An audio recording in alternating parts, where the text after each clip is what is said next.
Emily of New Moon by L.M. Montgomery. Chapter 2. A Watch in the Night.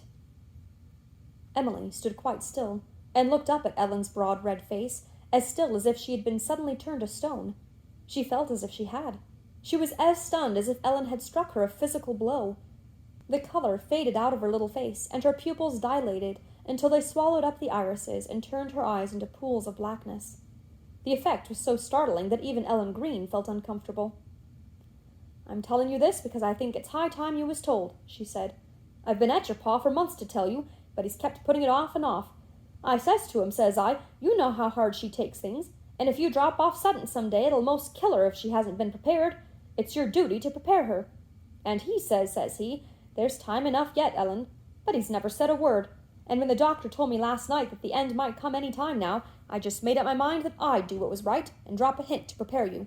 Laws a massy, child, don't look like that. You'll be looked after. Your ma's people will see to that, on account of the Murray pride, if for no other reason. They won't let one of their own blood starve or go to strangers, even if they have always hated your pa like poison. You'll have a good home, better than you've ever had here. You needn't worry a mite. As for your pa, you ought to be thankful to see him at rest. He's been dying by inches for the last 5 years. He's kept it from you, but he's been a great sufferer.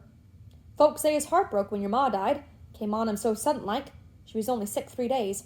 So that's why I want you to know what's coming, so as you won't be all upset when it happens. For mercy's sake, Emily Birdstar, don't stand there staring like that. You give me the creeps. You ain't the first child that's been left an orphan, and you won't be the last. Try and be sensible. And don't go pestering your pa about what I've told you, mind that. Come you in now, out of the damp, and I'll give you a cookie before you go to bed." Ellen stepped down as if to take the child's hand.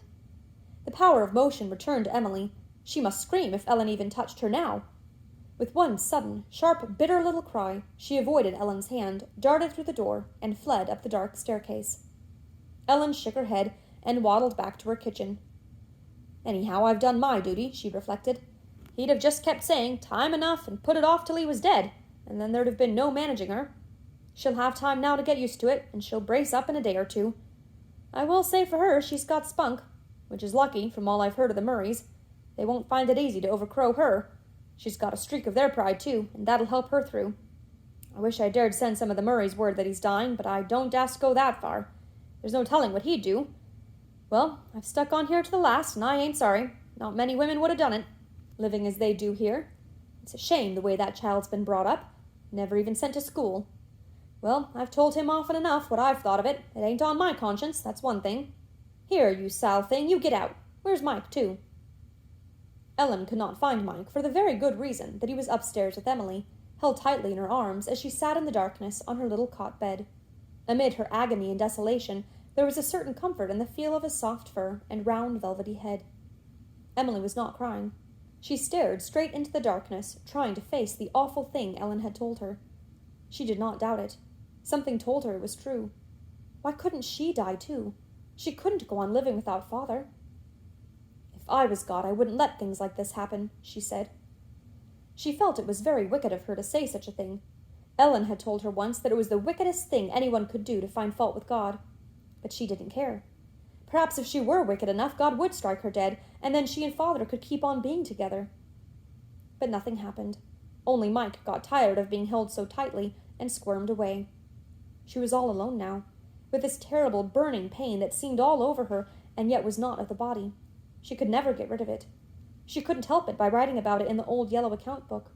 She had written there about her Sunday school teacher going away, and of being hungry when she went to bed, and Ellen telling her she must be half crazy to talk of wind women and flashes, and after she'd written down all about them, these things hadn't hurt her any more. But this couldn't be written about. She could not even go to father for comfort, as she had gone when she burned her hand so badly, picking up the red-hot poker by mistake. Father had held her in his arms all that night, and told her stories and helped her to bear the pain. But father, so Ellen had said, was going to die in a week or 2. Emily felt as if Ellen had told her this years and years ago. It surely couldn't be less than an hour since she had been playing with the Wind Woman in the barrens and looking at the new moon in the pinky-green sky. The flash will never come again. It can't, she thought. But Emily had inherited certain things from her fine old ancestors: the power to fight, to suffer, to pity, to love very deeply, to rejoice, to endure. These things were all in her, and looked out at you through her purplish gray eyes. Her heritage of endurance came to her aid now and bore her up. She must not let father know what Ellen had told her. It might hurt him. She must keep it all to herself and love father, oh, so much, in the little while she could yet have him. She heard him cough in the room below. She must be in bed when he came up. She undressed as swiftly as her cold fingers permitted and crept into the little cot bed which stood across the open window. The voices of the gentle spring night called to her all unheeded. Unheard, the wind woman whistled by the eaves. For the fairies dwell only in the kingdom of happiness. Having no souls, they cannot enter the kingdom of sorrow. She lay there, cold and tearless and motionless, when her father came into the room. How very slowly he walked. How very slowly he took off his clothes. How was it she had never noticed these things before? But he was not coughing at all. Oh, what if Ellen were mistaken? What if— A wild hope shot through her aching heart. She gave a little gasp. Douglas Starr came over to her bed. She felt his dear nearness as he sat down on the chair beside her in his old red dressing gown. Oh, how she loved him! There was no other father like him in all the world. There never could have been. So tender, so understanding, so wonderful. They had always been such chums. They had loved each other so much. It couldn't be that they were to be separated. "Wingdams, are you asleep?" "No," whispered Emily. "Are you sleepy, small dear?" No, not sleepy." Douglas Starr took her hand and held it tightly. "Then we'll have our talk, honey. I can't sleep either. I want to tell you something." "Oh, I know it, burst out Emily. "Oh, father, I know it. Ellen told me." Douglas Starr was silent for a moment. Then he said under his breath, "The old fool, the fat old fool," as if Ellen's fatness was an added aggravation of her folly. Again, for the last time, Emily hoped. Perhaps it was all a dreadful mistake, just some more of Ellen's fat foolishness. It isn't true, is it, father?" she whispered. "Emily, child," said her father, "I can't lift you up, I haven't the strength, but climb up and sit on my knee, in the old way." Emily slipped out of bed and got on her father's knee. He wrapped the old dressing gown about her and held her close with his face against hers. "Dear little child, little beloved Emilykin, it is quite true," he said. "I meant to tell you myself tonight, and now that old absurdity of an Ellen has told you, brutally, I suppose, and hurt you dreadfully. She has the brain of a hen and the sensibility of a cow. Made jackals sit on her grandmother's grave. I wouldn't have hurt you, dear." Emily fought something down that wanted to choke her. "Father, I can't bear it." "Yes, you can, and will. You will live because there is something for you to do, I think. You have my gift, along with something I never had. You will succeed where I failed, Emily. I haven't been able to do much for you, sweetheart, but I've done what I could. I've taught you something, I think, in spite of Ellen Green. Emily, do you remember your mother?" "Just a little, here and there, like lovely bits of dreams." "You were only 4 when she died. I've never talked much to you about her. I couldn't. But I'm going to tell you all about her tonight. It doesn't hurt me to talk of her now. I'll see her so soon again. You don't look like her, Emily, only when you smile. For the rest, you're like your namesake, my mother. When you were born, I wanted to call you Juliet, too, but your mother wouldn't. She said if we called you Juliet, then I'd soon take to calling her Mother to distinguish between you, and she couldn't endure that. She said her Aunt Nancy had once said to her, 'The first time your husband calls you Mother, the romance of life is over.' So we called you after my mother. Her maiden name was Emily Bird. Your mother thought Emily the prettiest name in the world. It was quaint and arch and delightful, she said. Emily, your mother was the sweetest woman ever made." His voice trembled, and Emily snuggled close. "I met her 12 years ago, when I was sub-editor of the Enterprise up in Charlottetown, and she was in her last year at Queen's. She was tall and fair and blue-eyed. She looked a little like your Aunt Laura, but Laura was never so pretty. Their eyes were very much alike, and their voices. She was one of the Murrays from Blair Water. I've never told you much about your mother's people, Emily.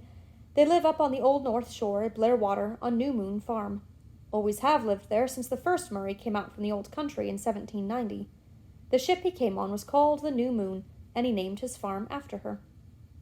"It's a nice name. The New Moon is such a pretty thing," said Emily, interested for a moment. "There's been a Murray ever since at New Moon Farm. They're a proud family. The Murray pride is a byword along the North Shore, Emily. Well, they had some things to be proud of, that cannot be denied, but they carried it too far. Folks call them the chosen people up there.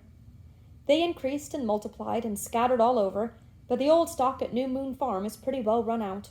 Only your aunts, Elizabeth and Laura, live there now, and their cousin, Jimmy Murray. They never married. Could not find anyone good enough for a Murray, so it used to be said.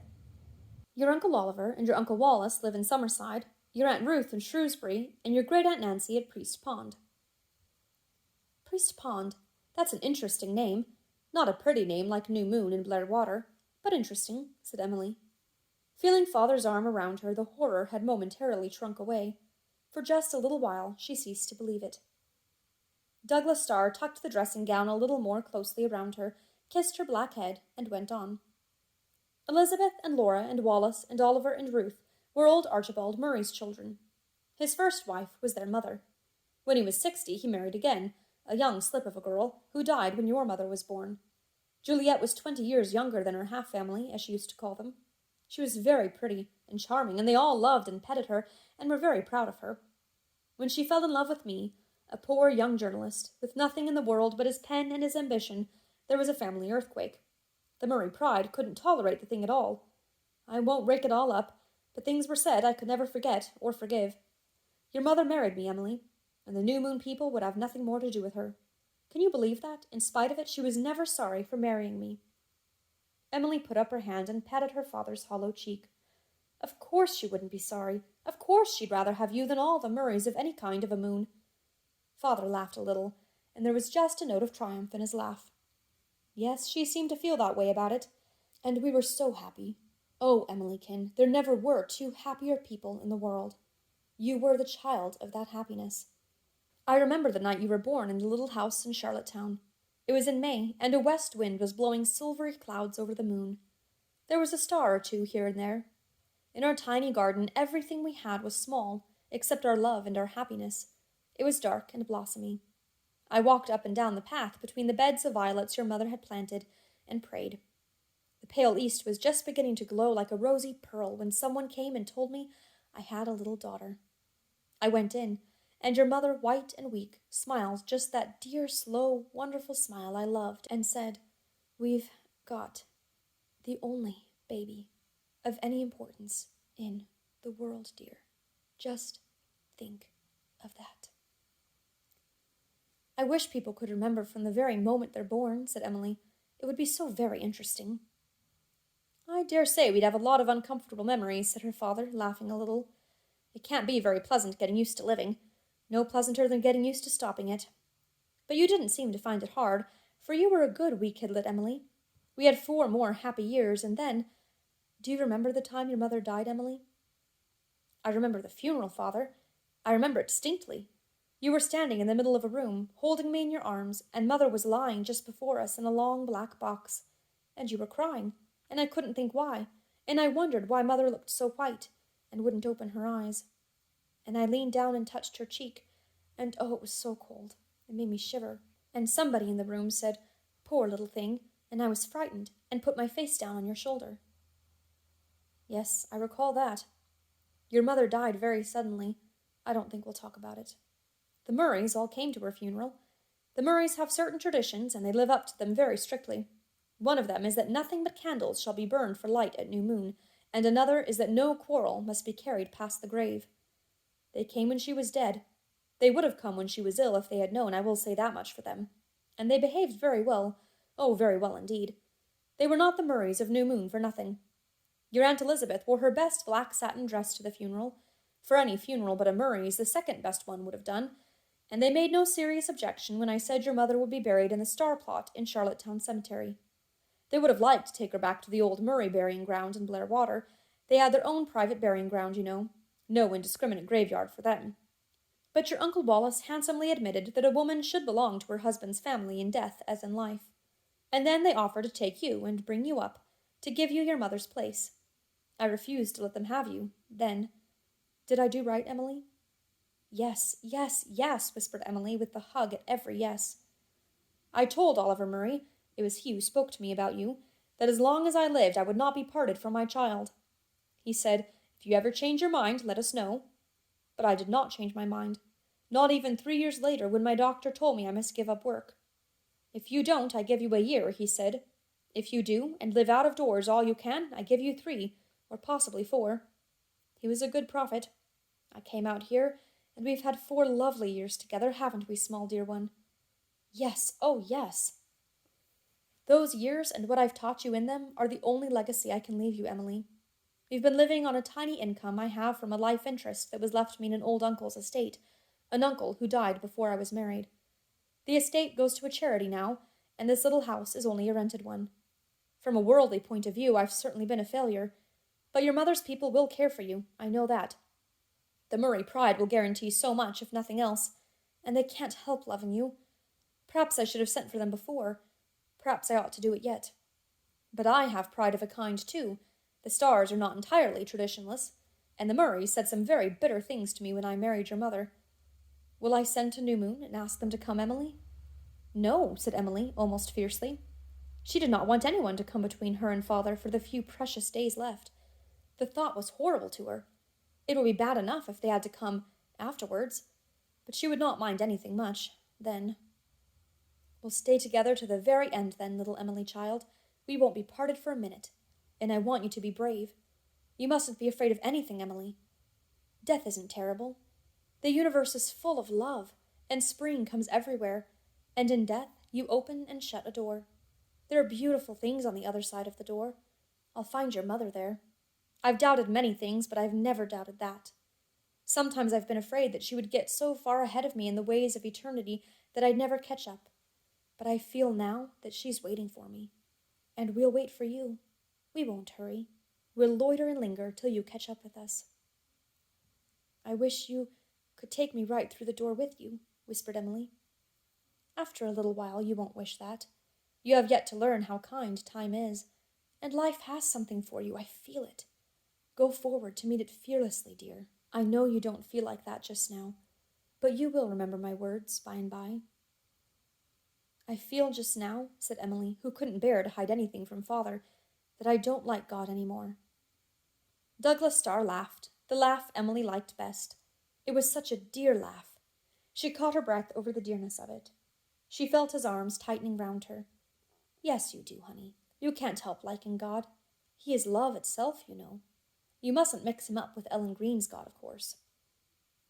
Emily didn't know exactly what father meant, but all at once she found that she wasn't afraid any longer, and the bitterness had gone out of her sorrow and the unbearable pain out of her heart. She felt as if love was all about her and around her, breathed out from some great, invisible, hovering tenderness. One couldn't be afraid or bitter where love was, and love was everywhere. Father was going through the door. No, he was going to lift a curtain. She liked that thought better, because a curtain wasn't as hard and fast as a door, and he would slip into that world of which the flash had given her glimpses. He would be there in its beauty, never very far away from her. She could bear anything if she could only feel that father wasn't very far away from her, just beyond that wavering curtain. Douglas Starr held her until she fell asleep, and then in spite of his weakness he managed to lay her down in her little bed. She will love deeply. She will suffer terribly. She will have glorious moments to compensate, as I have had. As her mother's people deal with her, so may God deal with them, he murmured brokenly.